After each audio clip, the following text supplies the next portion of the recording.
तो आज हम एक ऐसी सच्चाई और एक बहुत ही इंस्पायरिंग कहानी सुनेंगे जो ये प्रूव करती है एक बार फिर से समय रहते कि पढ़ने और कामयाबी पाने की कोई उम्र बिल्कुल नहीं होती है। ये कहानी है राजस्थान के एक ऐसे इलाके की जहाँ पे 71 साल के ताराचंद अग्रवाल ने ये जरूर दिखाया कि उम्र की सीमा नहीं है, जिन्होंने इस उम्र में भी चार्टर्ड अकाउंट यानी कि सीए बन के भी सबको हैरान कर दिया है, जो कि लाखों युवाओं के लिए भी ये सपना बहुत बड़ा होता है। अब ताराचंद जी का ये बैकग्राउंड अगर सुनेंगे तो हैरान रह जाएंगे। देखिए, बैंकिंग से जुड़ा था, उन्होंने स्टेट बैंक ऑफ बीकानेर और साथ ही जयपुर में भी एक क्लर्क के रूप में अपनी नौकरी की। अपने करियर की शुरुआत उन्होंने यहीं से की और अपनी मेहनत के दम पे उन्होंने असिस्टेंट जनरल मैनेजर की तैयारियां भी की, पोस्ट को चुना और यहाँ पहुंचे भी। और वहीं बढ़ते बढ़ते करीब 47 साल तक बैंक में शानदार नौकरी करने के बाद वो रिटायर भी हुए, जब सब कुछ ठीक चल रहा था। लेकिन साल 2020 में उनकी पत्नी का निधन भी उसी मौके पे हुआ जहां उनकी शुरुआत धीरे धीरे बढ़ने लगी और जिसके बाद वो थोड़े अकेले जरूर रह गए, लेकिन हिम्मत नहीं हारे। आगे अपनी बेटी की जो पढ़ाई के बीच उन्होंने इनकी मदद की, वहीं से उनके हौसले बुलंद हुए।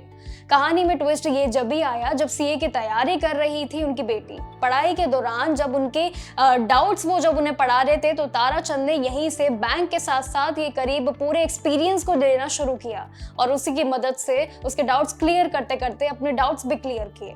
जब उनकी पूरी ये मेहनत करने के बाद सीए का एग्जाम जब उन्होंने पास कर लिया तो घर में उसी पॉजिटिव माहौल में ताराचंद ने भी उसी के अंदर इस बात का जोश में जरूर कहा। और इसी दौरान उन्होंने सोचा कि जब बच्चे कर सकते हैं तो आखिर वो क्यों नहीं, उम्र की क्या कोई सीमा होती है। बस उन्होंने इसी बड़ी चुनौती को एक्सेप्ट कर लिया और खुद भी सीए की पूरी राह में चलने के लिए शुरू हो गए। लेकिन ये सफर इतना आसान भी नहीं था, उम्र के साथ साथ कई कठिनाइयां भी आती है। कोचिंग के बिना भी सिर्फ सेल्फ स्टडी के साथ साथ उन्होंने कठिन परीक्षा के दौर को इस्तेमाल किया और पढ़ाई में ध्यान दिया। उन्होंने लगातार 4 साल तक और साथ ही 7-8 घंटे के दिन के हिसाब से अपनी प्लानिंग टाइम मैनेजमेंट को रखा और साथ ही कई ऐसी कठिनाइयां भी उनके उम्र के साथ साथ जरूर बनी रही जहां पर उनकी परीक्षा में एक कहीं ना कहीं थोड़ी सी रुकावट भी बनी, लेकिन हिम्मत नहीं हारे।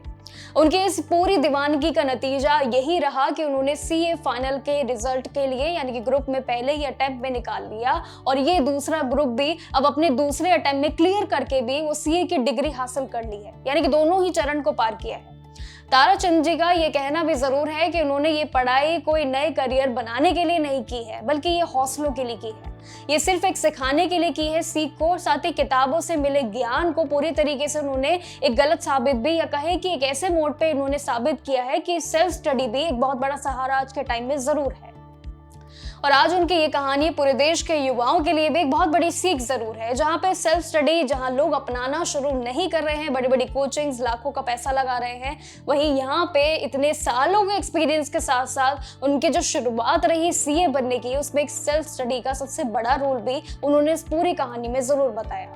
जहाँ पे कई लोगों के लिए फाइनेंशियली अगर देखें तो एक रिपोर्ट भी ऐसी आ चुकी है जहाँ पे कई लोग अपनी इसी रिपोर्ट के जरिए अपनी पढ़ाई को पीछे छोड़ देते हैं, लेकिन यहाँ पे ताराचंद जी ने जरूर इस बात को फिर से यकीन में बदल दिया कि सेल्फ स्टडी भी एक बहुत बड़ा सहारा बन सकती है अगर आपकी डेडिकेशन सही वे में हो। तो ये कहानी आपको कैसी लगी कमेंट सेक्शन में जरूर बताइएगा कि आखिर आपके भी एक्सपीरियंस कितने रहे हैं और कौन कौन से आपके फेवरेट एग्जाम्स और बाकी जर्नी आपकी कैसी रही। कमेंट सेक्शन में जरूर बताइएगा। बाकी जानकारियों के लिए देखते रहिएगा जागरण जोश।